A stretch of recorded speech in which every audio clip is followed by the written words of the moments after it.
Hey. Hey, what's going on, guys? I'm Jeff. I'm Ashley. And today we kind of want to talk about intermittent fasting. And we've been doing intermittent fasting now for maybe about two weeks, 3 weeks. About 3 weeks. Okay, so about 3 weeks. And we kind of just want to go through what we've actually did on it, how it's been working, if it's been working, and kind of go through the whole thing. So stay tuned. Just a couple on keto from around the way.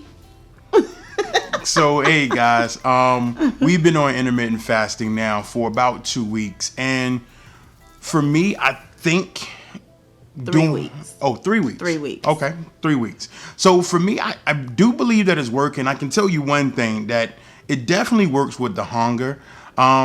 We normally don't get as hungry until it's time to eat, and you don't really get the major hunger pains, but around 12, we normally go from 12 to 7:30. So from 12 p.m. noon to 7:30 p.m. is when we actually, our time to eat. Yeah. And we're noticing that our bodies really don't get hungry until about 12:30ish and something like that, and we know, okay, it's time to actually grab something to eat. And what we eat, we still keep it low carb. I really love the way I feel in reference to it, because I don't get hungry, I don't really get tired. But you actually got tired one day, right? I got tired one day, but normally I'm not a night person. And lately I've been finding myself not going to sleep until around 3 o'clock in the morning. Like right now, this video is late, but it's funny because I'm normally a person, if I get into bed, I'm done, I'm asleep. But now I find myself, I'll be in the bed sometimes watching TV. And then it's funny because sometimes I wake up really late. I wake up around 11:30, and by then it's almost about time to eat. Or I'll wake up super duper early to help my kids with school, and then I'm up like all day. And it's so weird because I'm definitely not a night person. Well, what you used to be is you used to be very, very tired. Not only throughout the night, but throughout the day as well. Yes. Naps was a must for me. And I can definitely see a change in reference to that. We don't know everything about low carb diets, but what we do know is kind of the positive. When you mix a low carb diet with intermittent fasting, that you're supposed to actually get, updated and better results. And I can tell you like this, I mean, from the last time that we actually sat down and talked with you, I was roughly around 301. I am actually down to 292. Yeah. And that was less than a week ago. And you got some update news as well, right? I was 252? I want to say 252.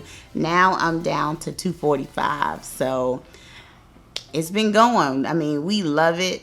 We love what we're doing. And this is only 1 week, right? I mean, but it's then only 1 week. Sometimes with the fasting, sometimes like today, we had a lot of stuff to do throughout the day today.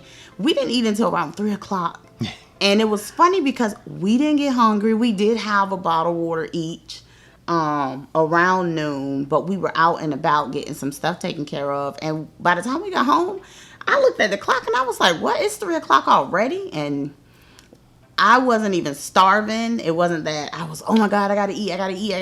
I knew we had to eat something. We couldn't just go off of dinner.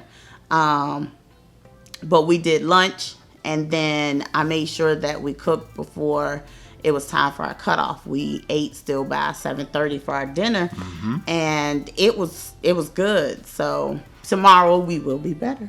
Yeah, most definitely. Tomorrow we will be better. And what you probably don't know is we're in Virginia right now.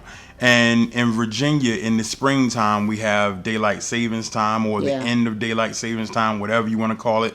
But you spring an hour forward. And that hour really has our day, until we get adjusted to it, the hour really has our day moving really quick. Yes. So on a normal day, or last week, when we ate at 3 today, it really would have been 2 last week. So I think we're still operating an hour behind, maybe at 2 hours behind. It kind of sprung up, and now we're 2 hours behind. But the main point is that we're not getting hungry. Yeah. We can go those hours, those 2 hours, even after or during our fasting time or during our eating time, I should say, and not actually get hungry. Yeah. And on a carb-based diet, this would have never happened. Never. Like, soon as I wake up on a carb-based diet, I am ready to eat. And 2 to 3 hours, depending on what I eat, 2 to 3 hours after that, I am ready to eat again or just ready to snack. Yeah. Like, you're always in snack mode when I was on that. And that is really helping. I can tell you this, like I said in my last video, I believe I was pre-diabetic. No symptoms, no shakiness, no dizziness, none of the stuff that I had when I was on that pre-diabetic standard American diet. I'm not having any of those. And for me, that's just proof enough of me to be able to keep going. And it's sustainable. Like, we ate today for lunch lettuce wraps. And they were low carb lettuce wraps. They were really good. And then tonight for dinner, we ate fajitas, steak and chicken fajitas, and they were wrapped in lettuce. And it was like, they were even good. Like, it's so many things that you can actually eat on this diet, which has helped make it sustainable for us. And sustainability is really what we're trying to do. And fasting, what we never thought we would be able to fast for, 16 and a half hours a day without eating anything. And we're doing it. And we do need to get more sleep. So it is giving us more energy, so we stay up a little bit more. Yes. But we are trying to train ourselves to go to sleep. But even with it staying up a little bit more, we're not snacking. We're not running to the refrigerator. And I mean, I can tell you it's a good feeling. And I'm down to 292. I haven't been 292 since 2016. We're in 2020. So you're talking 4 years. And I haven't been down to this size. So still a long way to go. But, you take your little victories however you get them. A down is a down. So in the beginning, when we were talking, when we was doing the introduction, I was like, oh, it's working for him, and I don't see any progress of working for me. And it's so funny because now I feel like I have caught up with him. I feel like we're like on the same level. Every day we get up, we check our weight, and I'll come in and I'm saying I'm down 0.4 or I'm down 1.2 or whatever. Long as that scale say I'm going down, I'm so happy. So the other day I caught her checking herself out in the mirror. So she's definitely happy of what she's seeing. And you can tell. But go ahead. Continue. That's it. I mean, it's just, I like when I see the scale go down. So I haven't experienced it staying the same at a standstill. Every time I get on the scale, it's going down, whether it's 0.2 pounds, 0.4. I had a big jump. One day I did get on the scale before I went to bed, which was a mistake I shouldn't have done because it did make me go up. But then when I got up in the morning, I was back down a pound 0.2. Yeah. 1.2. So I was excited about that. I was like, okay, I won't do that no more at night. But when I got up in the morning, it was right back to where I was every day. And so I'm happy about that. Anytime that scale says it's going down, I'm like super excited. It's going down. So, I mean, we did some measurements on ourselves. This was about a month or 2 months ago. Yeah. So we're going to update those numbers as well, too, just to kind of see where we are, a month or 2 months afterwards. We haven't really been on that. We kind of been on the scale, but I want to get into different ways of measuring our progress because I know sometimes the scale can stop. And if the scale stops, doesn't necessarily mean that it's not working. It still means that, you may be losing it somewhere else or even gaining muscle. However, sometimes the scale can just stop. And relying heavily on the scale to see if it's just all progress isn't always the best thing. And, everybody says don't get on the scale as much. I get on the scale a lot. I try to kind of see what my body's doing throughout the day. So I get on the scale as soon as I wake up. I get on the scale as soon as or first when I'm about to eat, like 12:30. after I eat, maybe like 3, and then after my dinner, maybe like 7:30, 8 o'clock. And then I don't get on again until the next morning. So I kind of want to see what my body does throughout the portions of the day to kind of get me a good idea of where I'm resting at. And I take normally the average of those numbers to say that's what I am. So, I mean, that's just what I do. She likes to see it go down, so she gets on. She want to get on one time and the same time every single day, and hopefully that's the lowest point of your day, right? I mean, I like it because I do it in the morning, so it's a kickstart of my day. Yeah, it gets me excited, and I mean, pretty much I just like to get on the scale in the morning because I feel like, all right, so if I accomplished anything from the day before, it's going to show me in the morning. And so, like I said, as long as it's going down, I'm totally happy. It also determines what I'm going to eat that day too. So,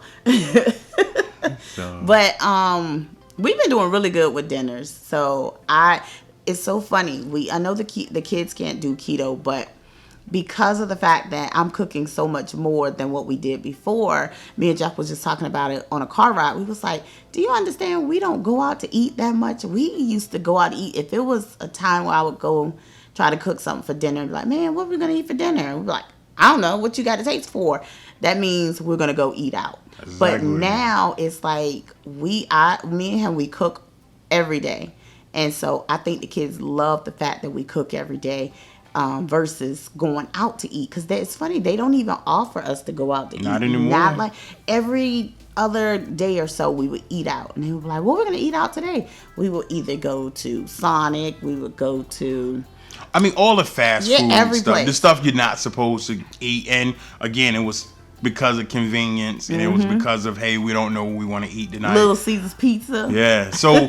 I mean, the good news about it is that, yes, we are cooking more, and it's actually seeing a change in our kids. Like, our kids don't even ask for the fast food. Even when we first started this ketogenic diet, they'll still ask, hey, can you guys go to Wendy's for us or something like that? They don't even ask that anymore. It's like, now, hey, what you guys cooking? And, I think they like it just as much as we do because they're eating more meat. They're eating more, just healthier stuff, and it's keeping them full. Like, my son is an endless pit, and he's getting full. So it's funny. That satisfying feeling, no matter how much you like to eat on a carb-based diet, you never kind of get that satisfying feeling. That's why you kind of eat and keep eating and keep eating. On this diet here, you get okay, I'm actually good, and again, combined with fasting, man, is really making a world of a difference. So we're gonna keep going with it, and we're gonna continue to update you guys on how it's working and how we're feeling about it. If you're doing fasting mixed with keto, definitely let us know. Drop a line in the comments, and make sure that you tell us your story, because listen, we're new to this. So any information that you have, we definitely want it, and vice versa. If we learn anything, we'll share it here, and that way we can continue to spread the word, and it's just been fun. What you think? I like it. I mean, I want to continue the fasting, and that's what it is. It's sustainable. It so is. With that being said, listen, I'm Jeff. I'm Ashley. All right, guys, peace. Catch you in the next one. Bye.